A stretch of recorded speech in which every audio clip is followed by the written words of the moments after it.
Good afternoon, everyone. Welcome.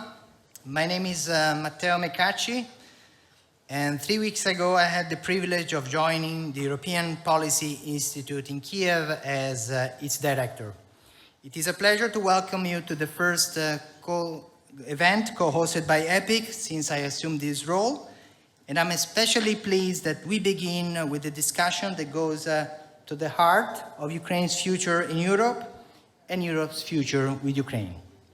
I would like to thank our partners at Ukraine2EU for co-organizing today's discussion, and of course, all of you for joining us.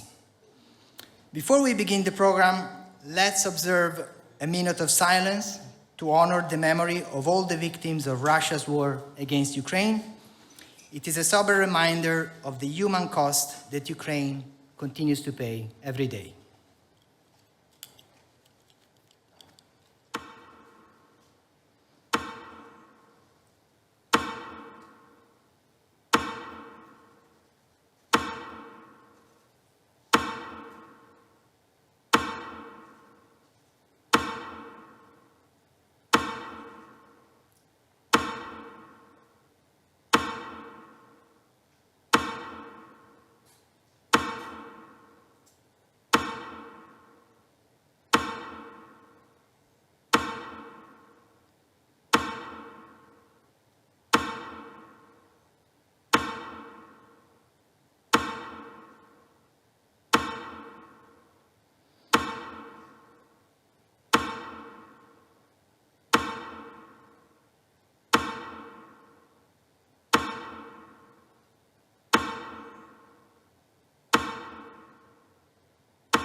Thank you.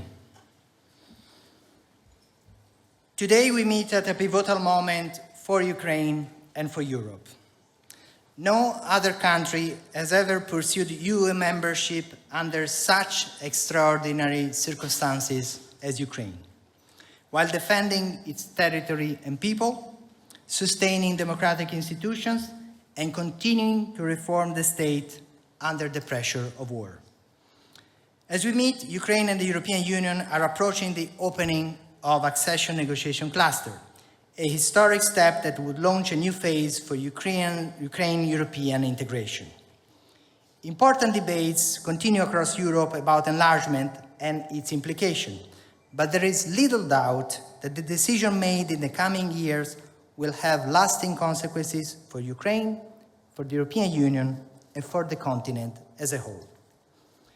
Ukraine has repeatedly shown that it can surprise Europe through its resilience of society, the determination of its institutions, and the speed with which it can adapt under extraordinary pressure. I am convinced that Ukraine can surprise us once again by delivering in advancing reforms and by proving that accession is not only a strategic choice, but a practical, although not easy, route to prosperity, security, and in the end, full membership of the European Union. At EPIK, we see Ukraine not only as a country preparing for EU membership, but as a future partner that can help strengthen Europe's political, economic, and security capacity. As the first international think tank established in Ukraine, EPIK aims to serve as a bridge between this conversation and to contribute practical ideas that help advance Ukraine's integration into Europe. Today's program reflects that mission. It is therefore now my great privilege and honor to invite Marta Kos, the Union Commissioner for Enlargement, to take the floor for her keynote address. Commissioner.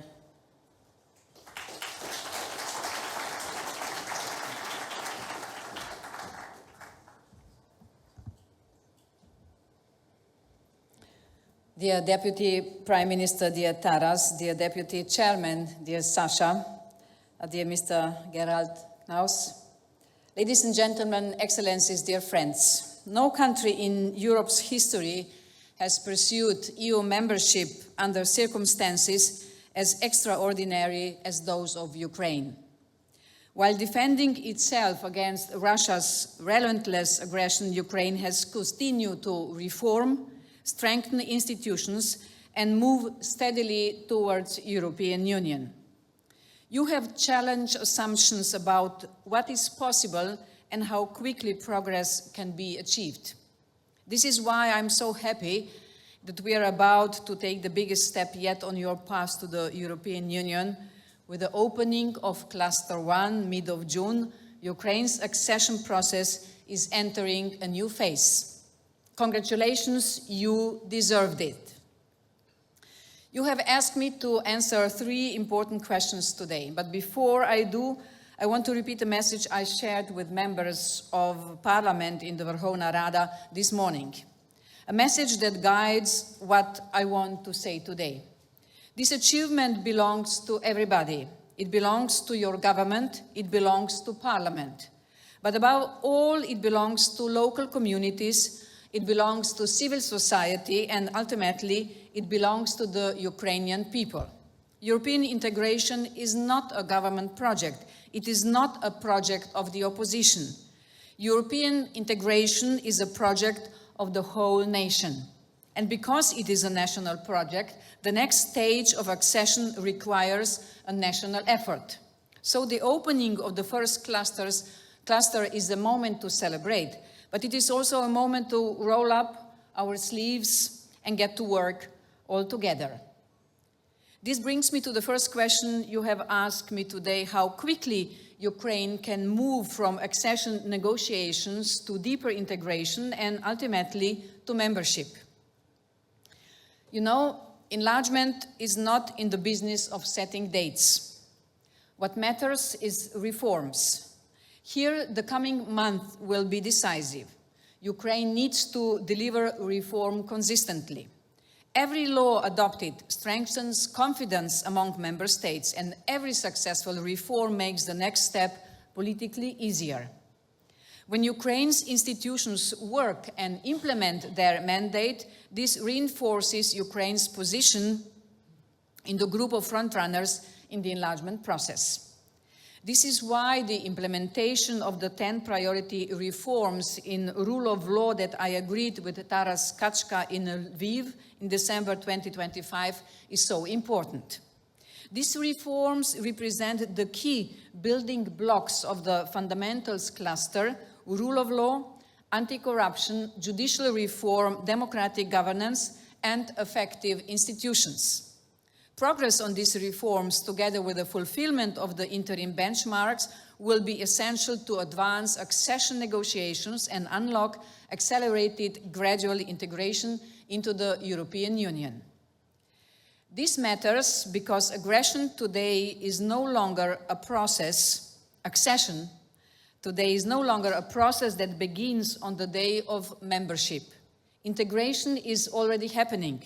Take roaming or the single euro payments area. These have practical benefits for citizens and companies.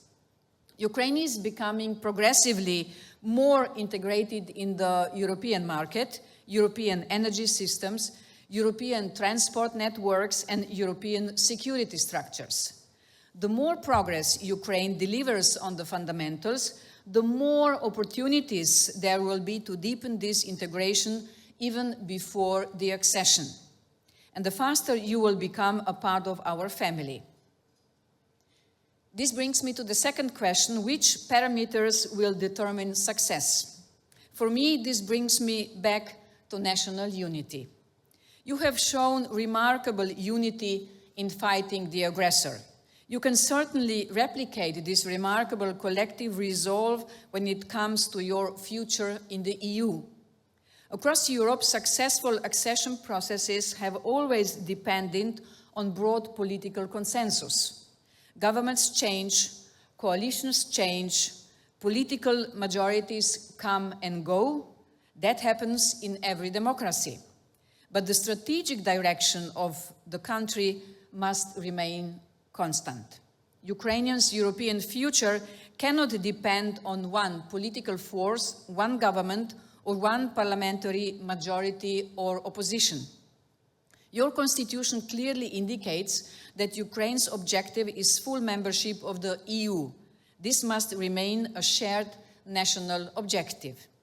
The strength of European democracies lies precisely in their ability to remain open to political debate while remaining united around fundamental national interests.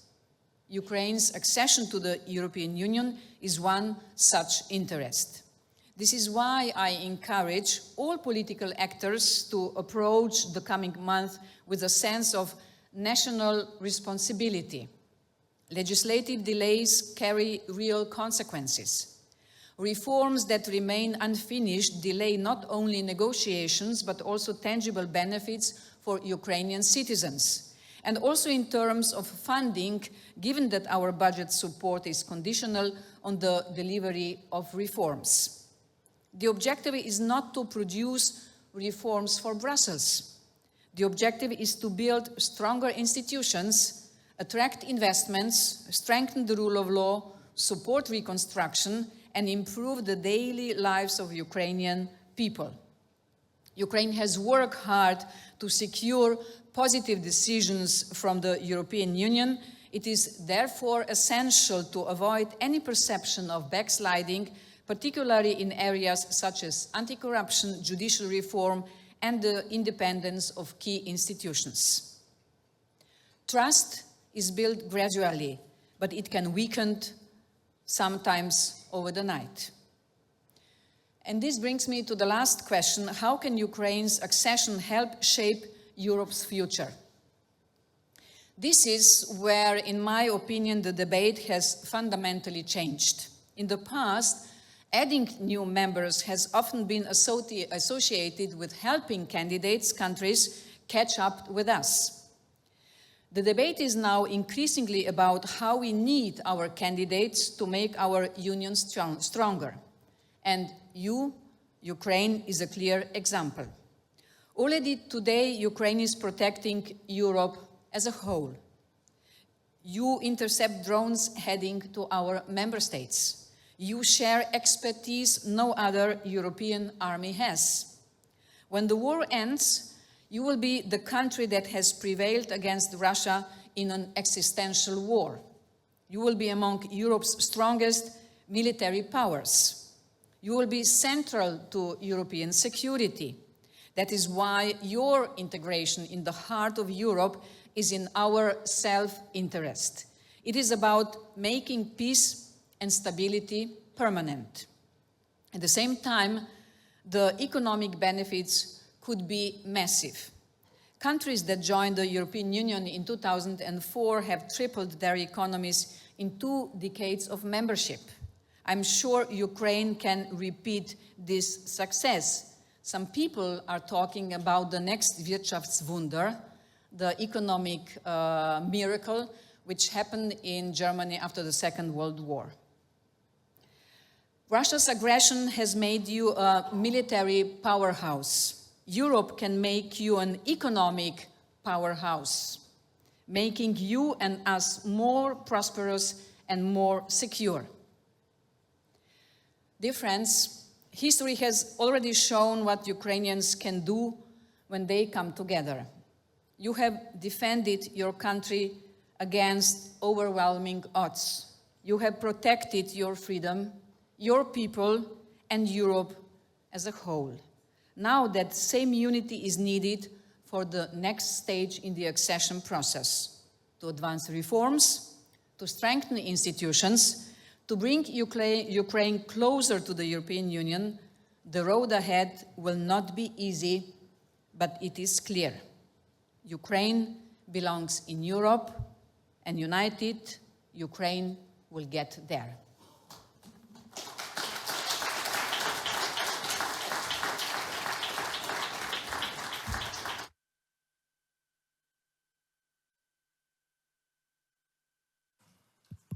Thank you very much, Commissioner, for your inspiring and I would say also very substantive words and speech, which I believe clearly demonstrate the political will of the European Union, and if I may say also your personal commitment and determination to advance Ukraine's path towards the European Union. It is now my privilege to pass the floor to Ambassador Katarina Maternova to moderate the next panel. I would invite the ambassador to take the floor. You will introduce the speakers, or shall I? Perfect. Wonderful. Thank you very much. Thank you very much. I have the thankless task of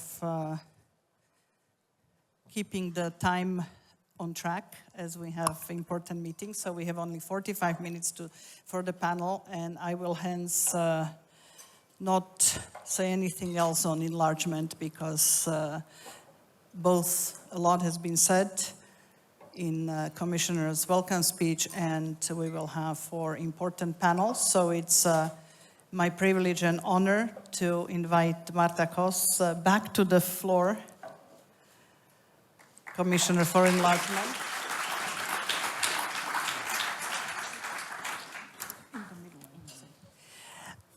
It is my privilege to ask Taras Kachka, Deputy Prime Minister for Euro-Atlantic Integration, to join us. Now, I have the honor of bringing Alexandra Kornienko, First Deputy Speaker of the Ukrainian Parliament, the Verkhovna Rada, and my good friend Gerald Knaus, who will give us an expert opinion, studied opinion of what we will hear from our political colleagues.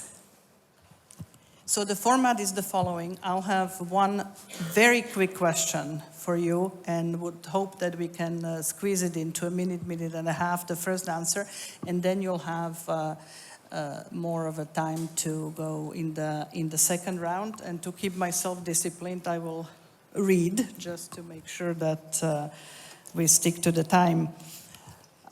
We already discussed that we are entering into a new phase with enlargement. Something that was only a theoretical concept before is now very much on the agenda.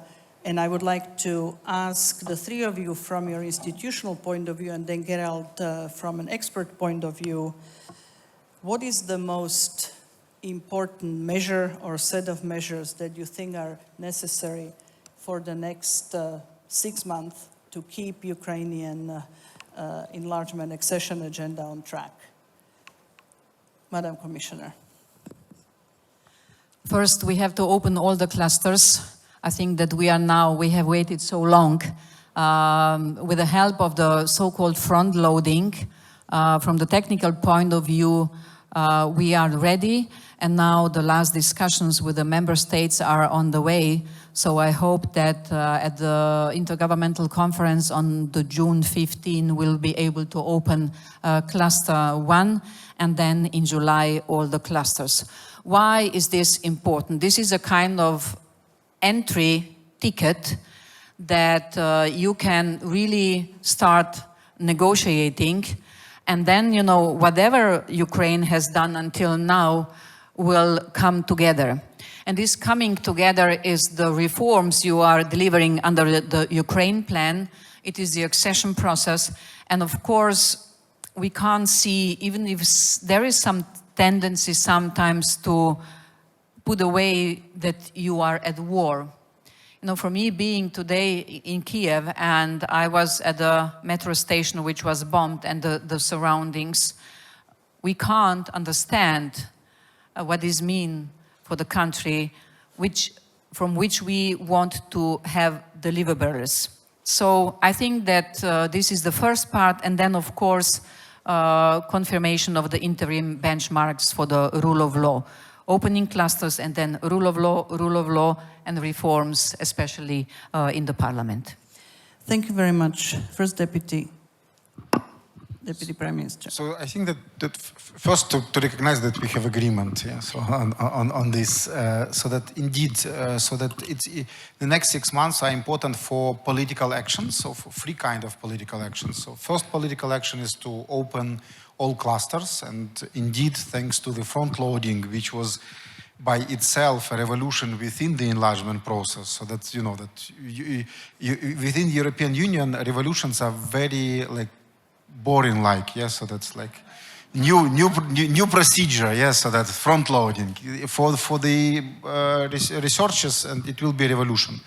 And it was. And now we need to appreciate the work that was done by member states and to make a final step to the next stage of negotiations and to open the clusters. So that's why we hope that starting the 15th of June, we will open cluster 1 and then go to other clusters as well. So that's first one. This is EU political step. On Ukrainian side, it is a process of political action in terms of adoption of necessary laws. And here I would like to highlight that rule of law is more than just a topic that we used to repeat. So rule of law now is I think that nuclear fuel of the European Union. So this is the heart of the European Union, Article 2 of the European Union, the only article that is mentioned in Article 49 of Treaty of the European Union on accession. So that's why we need to respect rule of law in order to join the European Union. This is not a wishful thinking of anyone personally. This is really the spirit, the bullet of the Treaty of the European Union. So that's why we need to deliver on these reforms, and that's why those priorities that we highlighted among the interim benchmarks in our common declarations are so important, and I think that we will deliver. And the third element, this is and also require bold political actions from bureaucracy, Ukrainian one and EU one, so that to make really good assessment of what was done previously and now by Ukraine in order to align with those values.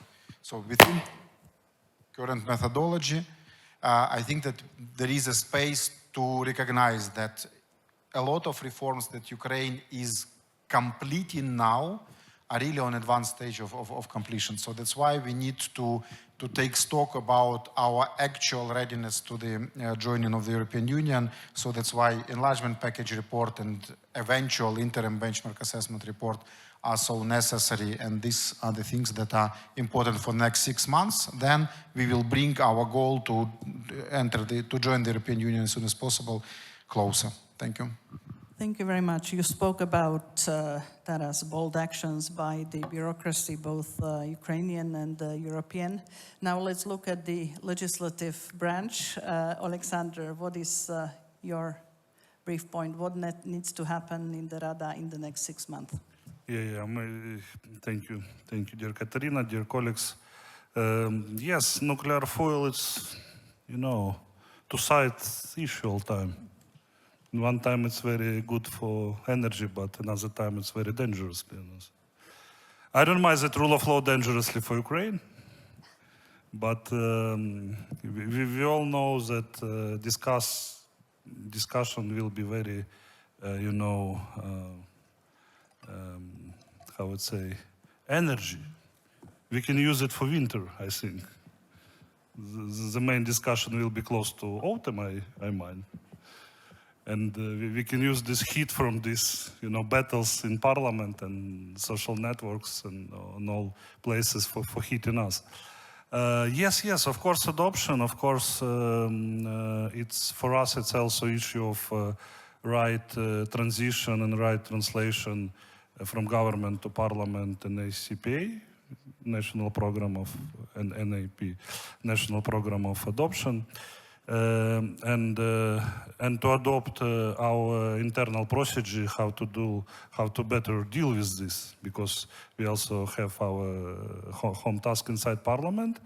But on the side of EU, I think also important for these 6 months to understand what's the real time to access. Because we all time, discuss about it. We all know different years, times, 27, 29, 2030. In 15 years, I heard last version from our neighbors. In 15 years, my daughter will be, 25 about it. But you will still be alive. I hope, Taras, but I don't mind that it's... totally changed it. It's not about, something, how I'd say, it's not our emotion. Because we all know about political statement in EU countries, what will be next year in some countries, changing government here, changing president there. If position of Ukraine accession will be continuously, it will be sustainable, or now we have pleasure to have Commission Honorable Ursula von der Leyen who is in favor of Ukraine. What we need to have answer to this, to our society. And this answer will will be helpful for us to the future, I think. Thank you very much. And Gerald, if I can ask you to give us your expert opinion briefly. In the next round, we'll have more time, all of you, on what do you think is important in the next 6 months? Well, thanks a lot for this invitation. I think the most important thing, if one puts it on one page, is, you have the regular assessments by the European Commission, the great effort that goes into the enlargement package reports. And if one puts them all on one page, the 33 chapters, here in red and green, green are the chapters where the Commission finds a good level of preparation. In the last year, of the 33 chapters, 4 had a good level of preparation. The others were behind. If there's one effort that all the friends of Ukraine, all the reformers in Ukraine, all the friends in the administration, all of civil society should unite around, is the question how to get to green in the next 2 years in all the chapters. That means how to get to a good level of preparation. And the big challenge in member states, and I'm based in Berlin, but I travel a lot around Europe, is to convince Europeans that those in the German parliament who recently told me that Ukraine will take 10 to 20 years to achieve this are wrong. They will need support. The conditions are extremely harsh and unprecedented with the ongoing aggression, but it is possible. So, this sheet, we will see by October what will be the situation, but the key is in 2 years that Ukraine, on all the chapters, achieves a good level of preparation as assessed by Commission experts, and everything should be subordinate to this, because this is then the argument with which we can win the battle in all the European parliaments and governments. Thank you very much. I will push you in the second round on the 6 month as opposed to the 2 years. Now let me change the order and start with Taras, the second round. We hear about the ambitions agenda, ambitious roadmaps, the proposals, the Kos Kachka or Kachka Kos. Oh, here I have to tell the story, if I may. Somebody asked me if we got married. because they were, first we were speaking about the 10 points plan, and then suddenly it was Kachka Kos, or Kos Kachka. I agree that I spent nearly more time with Taras than with my own husband, but just for the public, we are not married. Now that we clarify that, still the agenda on the rule of law is there, but there is a lot of other roadmaps and bits and pieces. How realistic is it from your point of view, Taras, to carry out such an ambitious reform agenda in these difficult circumstances? The Commission laid out the expectations on the EU side. How do you think we are going to do on your side? I think that Alexander mentioned that that debates on rule of law may be used like a really like a energy generator, yes, so for especially in the cold time of year. But it was always so. I think that the discussion on rule of law are also very energetic and very political in the member states as well. So it always be the essence of the statecraft, so that in Europe and always will be a debate. So that's why from this perspective, I see no problems that all these reforms are so heavily debated in Ukrainian society. Second element that we need to recall ourselves, so that current interim benchmarks, roadmaps on rule of law, national program of adoption of acquis, are based on decades of reforms in Ukraine. So that we have one example, very technical, energy once again, so that we switched to EU electrical system on the first day of war, on 24th of February, literally. It was the start of experiment of joint NSOE and detection from Russian electricity grid. This is one-day event that helped us to survive, is helping us to survive today, but it was based on the years, like really 10 years of reforms, technical assessment, etc.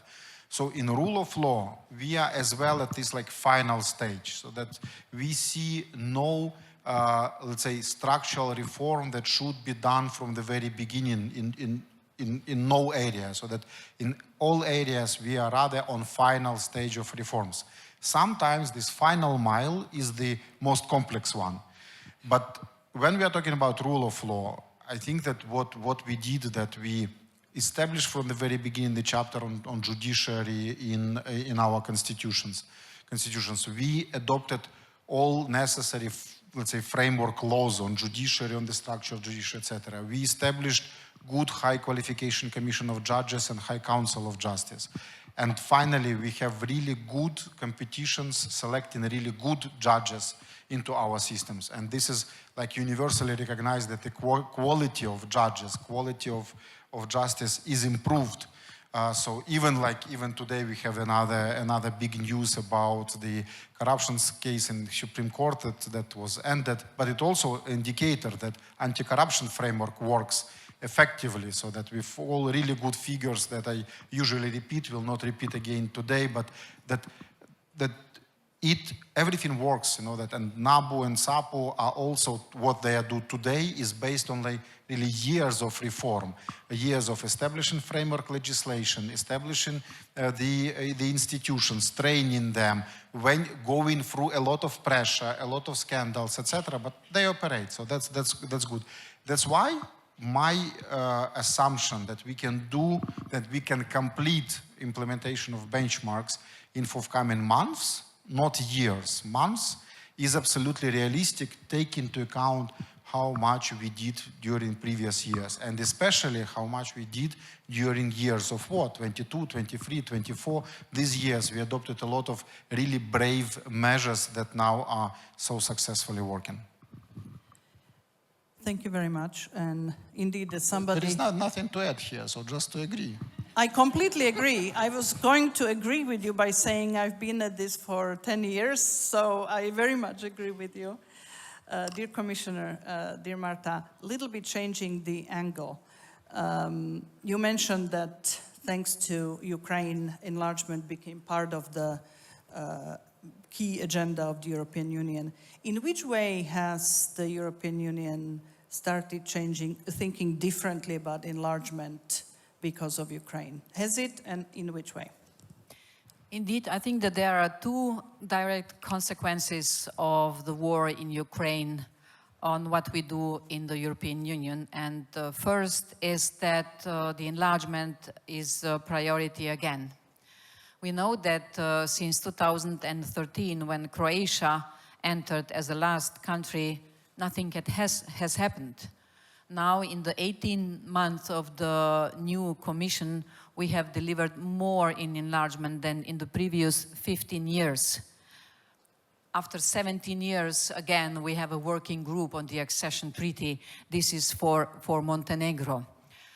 I can't predict if the direction would be the same without the war in Ukraine, but this is for sure one of the reasons, and we got, of course, 3 new candidates besides Ukraine, Moldova, and Georgia. So I think that this has brought a new dynamics. And the other point, I think, is that because enlargement is today really much more than the enlargement. It has always been one of the most successful foreign policies of the European Union, but we have never had adversaries in this. Usually it was a process which was between the EU and the candidate country or countries, but now for the first time we have adversaries who would like first that the candidates fail and that we fail. And this is the completely new element. This new element is that there are some adversaries, or autocrats, regimes, or MAGA ideologists who would like to see us weak. And war in Ukraine has brought up the question of security from a different angle. And because of experiences which Ukraine is having in the war, we can already say that your country, dear Taras, and you people from Ukraine, you already are contributing to the security in Europe. And we have to go through the transition. Which kind of transition? I grew up in the times of make love, not war, flower power, reducing the money for the arms, for the armament, and putting more money into the nature, into having a better life. And the cruel reality has brought us again back to actually why the European Union has been established, that we have to secure security in Europe, that we cannot rely that first, nobody will attack us, and secondly, that we are strong enough to defend ourselves. We are not. For the time being, we are not. Even if 23 members of the EU are at the same time members of NATO, but we have to get stronger. And this is the area where also our citizens are expecting more from us. 73%, based on the Eurobarometer, citizens feel threatened by Russia. And 80% our citizens think that we should do more for the security. I'm not speaking just the security in the military sense. Security, food security, water security, democracy resilience. So many new areas which are good that we really start to tackle very, very seriously. Who, if not us, have to take care about our own security? And again, Ukraine is contributing already immense to this. Thank you very much indeed for the reminder of being of the same era of flower power, and that taking it away from health or education and putting into defense is very painful in many parts of Europe, and hopefully the figures you mentioned of 73% will help you with that conviction. Now, I can't believe this was already quarter of a century ago, but quarter of a century ago when I worked on accession of Slovakia to the European Union, I remember very well the deluge, the flood of legislation that our parliament at that time had to adopt. And since then, the acquis communautaire, the body of laws and norms that the candidate countries have to bring into their own legislation, has grown exponentially through the various crises. What do you think? How is the Rada adapting? How is it planning to adapt? What do you think needs to still take place to be able to step up to this challenge? Sometimes difficult to be, how would say, bottleneck of the process, because all lights to you, like now we sit here, and this my 398 colleagues from 423 from start, on the 8 years of convocation, with more than 40 cases about our brilliant anti-corruption bodies, should to promote reforms. It sounds like not easy task to manage it, but we believe in our unique Ukrainian thing that we had all time in time of revolutions, starting from student revolution 1990 and in Orange Revolution 2005 and Revolution on Dignity 2014.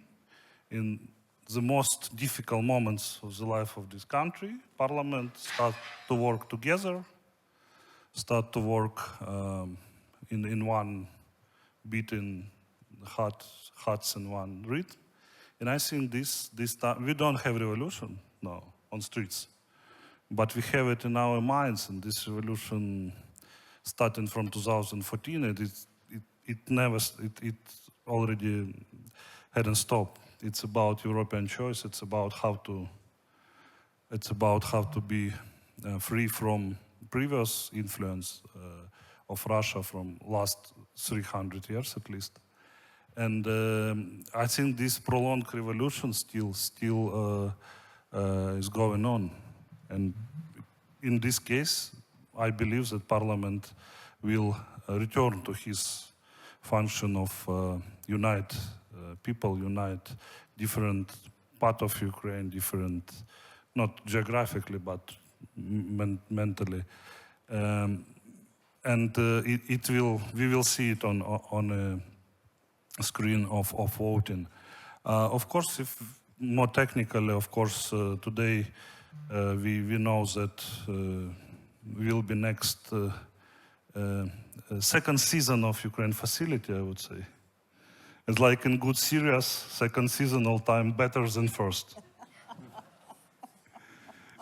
And I expect a lot of discussion about it yesterday. What my feeling, this approach with comprehensive including and inbuilt all benchmarks, the same benchmarks in different places, maybe it's a good strategy to deliver it. While we see it in enlargement report, in interim benchmarks, in Ukraine facility, what is Ukraine facility the best in the way that every draft we have loan for close money, some money, and it become less emotionally for MPs, and they try to count what will be. And also it's very important in terms of speedy of accession, what honorable experts said about these tables, indicators, balls, and so on. It's important also to understand progress. We have a lot of hidden reports on behalf of our brilliant CSO, shadow. Yeah, shadow, hidden shadow, I don't know. Okay, shadow, but not hidden, yeah. Shadow, but not hidden. Okay, it's about that it's all our matter, not only parliament, but also in civil society and government, of course, because they are our leaders and, chief negotiator all time from parliament, not from parliament, it's important to understand. All together, we try to find this temp of adoption. My prediction is that next plenary weeks, and we will have to the end of the year about 10-12 weeks, 90% of agenda will be about EU in different cases. So Ukraine facility, of course, and these adoptions drafts, and a lot of discussions and some budget. But now our budget, it also depends on EU. That's why I think it's also EU integration law.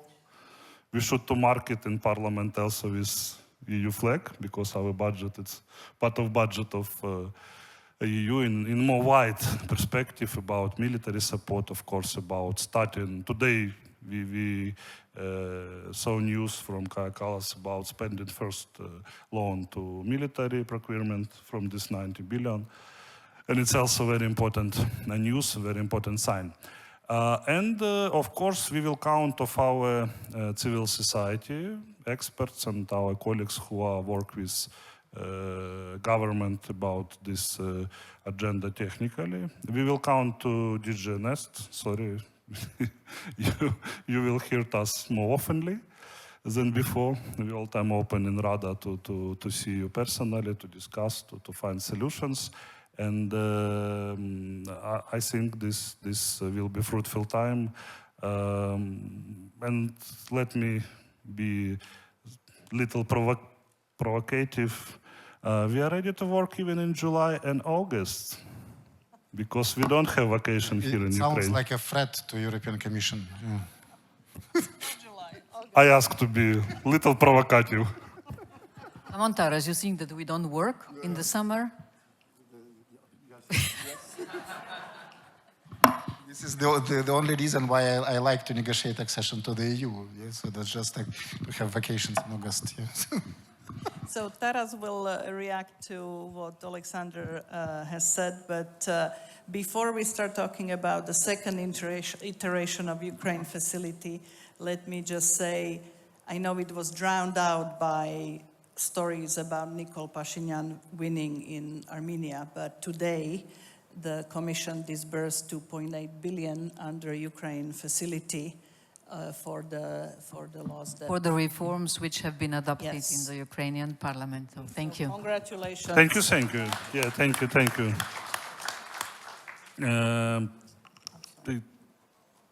Only one thing about this today news.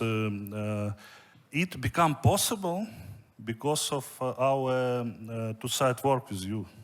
Because even this small victory, today victory, started from our previous meeting, while we very openly and clearly say to each other what do we feel, what do we think about process, and process become better. I think it's key important in our relationship with EU all time, to be more friendly, to be more openly, to say what we feel and what we can do with these obstacles, all obstacles, because you're very right, they are unusual for all other assessment.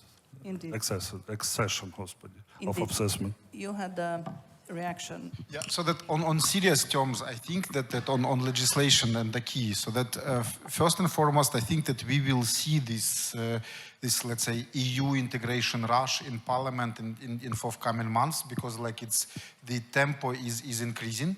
And second is that we have more and more, in terms of that acquis is more complicated, but acquis is more and more regulations that are directly applicable, that requires mostly the institutional capacity of Ukrainian government. So that's why the bigger challenge is to invite smart people to work on government, to have the capacity and functions and so on, than in Parliament. So that's why I think that this is, but just like, I think that this is endless conversation. The short message is that this year already indicates that even in months when all media are about how parliament is slow or some, let's say, space of reforms in Ukraine, in reality we adopted a lot of really core systemic laws, like in energy, in public procurement, so that the agenda for this week is very rich. Other examples, even like in law, in rule of law, that is very delicate topic. So on digitalization of enforcement of judgments. So a lot of steps are done, and Parliament already processed a lot of drafts for voting in first and second reading. So that's why I think that in reality this year is really, we already spent it wisely in terms of domestic decision-making process, and it will be more and more visible after the opening of clusters. That will be definitely be a booster for all domestic processes. Thank you. Did you have a comment, Commissioner? Okay. So, Gerald, if you can reflect on this discussion from the perspective of how do we keep the European citizens interested, engaged, supportive, or how do we get them engaged and supportive? Is it about the reform path? Is it the rule of law, anti-corruption, many other areas? Is it about the security interest that we have in common with Ukraine? Is it the economic opportunities, people-to-people contacts? Where do you think that Ukraine should be, from your perspective, focusing on? Well, I spent a year in Ukraine in 93, 94, and if I look at the 10-year period since then, it's astonishing how the perception of Ukraine in Europe has changed 100%. You know, 94, it looked like a failed state. 2004, it was the Orange Revolution, and people realized, it's not Belarus and Russia. It's a country where people go in the street to fight for the right to free elections. 2013, 14, 10 years later, it was Maidan, and people were risking their lives to fight for both democracy and European integration. And of course, 2024, the whole world has realized that Ukraine has achieved something. And Europeans have realized that Ukraine has achieved something that most military experts didn't think was possible, to defy and push back the second strongest, or perceived second strongest army in the world. The image has changed tremendously. The security perception that Ukraine is contributing as much to European security as Europeans are contributing to Ukraine with their budget support, also for the military spending in Ukraine. That it's a mutual dependency. That has changed dramatically, and I see it from Germany in the last year. We've had the German Minister of Defense visiting the front lines recently. This produced the kind of news coverage on a relationship between Berlin and Kyiv, which 4 years ago, 5 years ago, would have been inconceivable. That really, we are allies. We have common enemies. Now, these common enemies are also in our domestic politics.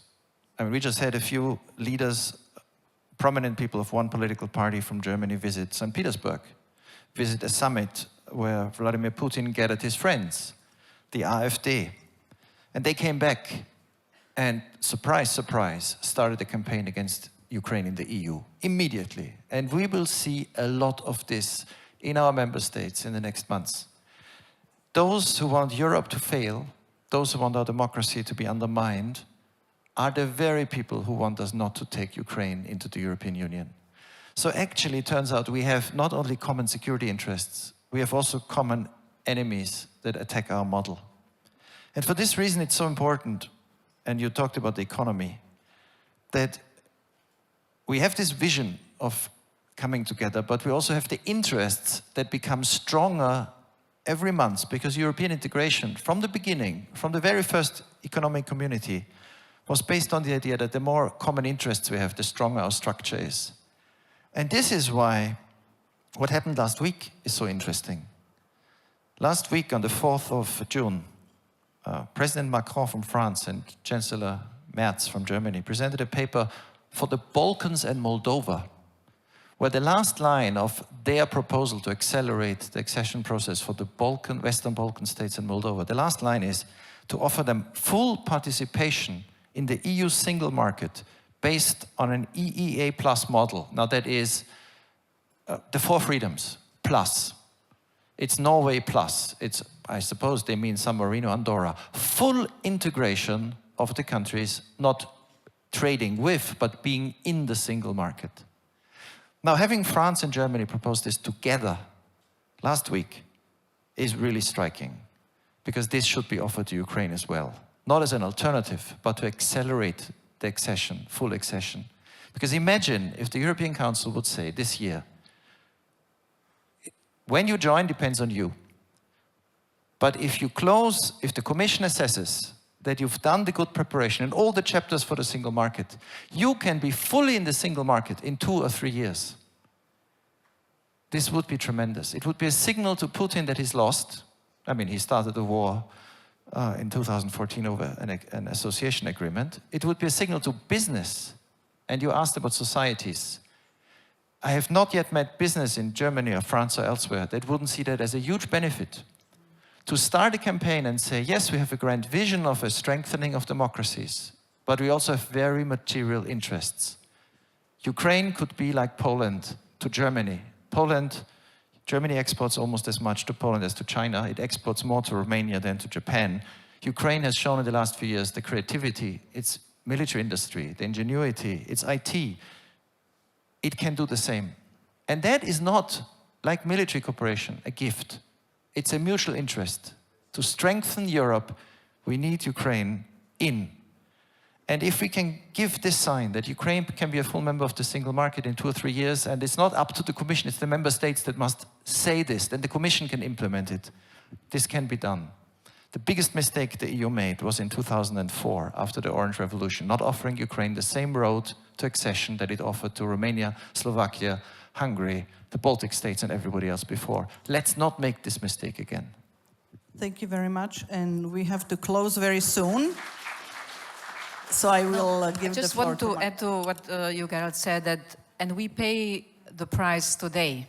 You know, not being able to integrate the Western Balkans and Ukraine earlier, we pay the price today because we see that if we will not be able to integrate our neighborhood, our adversaries are very much interested to step in. So if we do not deliver on the enlargement, this would be the best gift for Putin and his proxies. Because enlarged union will be stronger union, will be economically stronger, will be militarily stronger, and generally stronger. And this is, you know, we are somehow squeezed between East and West, and we have to find our new position in this. This is not actually in our, I would say, blood. We are sometimes too humble in the sense of to speak positively about us. This is bothering me more and more. But we have so many positive things, but usually, you know, we get criticized how bureaucratic, how slow we are, but there are many other positive things, and perhaps we should start all together a kind of campaign, what's good in the EU. Or if I paraphrase, you know, I think it was, I don't know who said in the US that there's nothing that bad in Europe that cannot be cured, but what is the best in Europe. And we are working on this. So once again, this transitional period is not happening just in Ukraine or in our candidates. The transitional period is happening also inside the European Union, and we have to know how to cope with this. I will finish with this sentence: how important it is that the leaders are involved. The leaders who will recognize, who have recognized the power of enlargement should speak up in every possible corner of our European Union. Alexander. We'll be very close.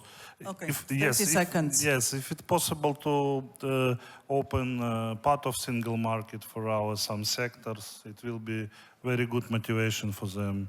If it's possible to take all kinds of visa-free zones, digital, transport, labor forces, something, I don't know, it will be all good for our sectors. Because this 6 months, we forgot about it with Taras, because we are thinking about national program, these drafts, Ukraine facility money, but next 6 months and not 6 months, we will have very big and huge and very difficult discussion with our business. Yeah. With our society, with our communities, how after opening all clusters, everyone will understand that adoption, it will be not about rule of law and not about 200 MPs and 1,000 in government.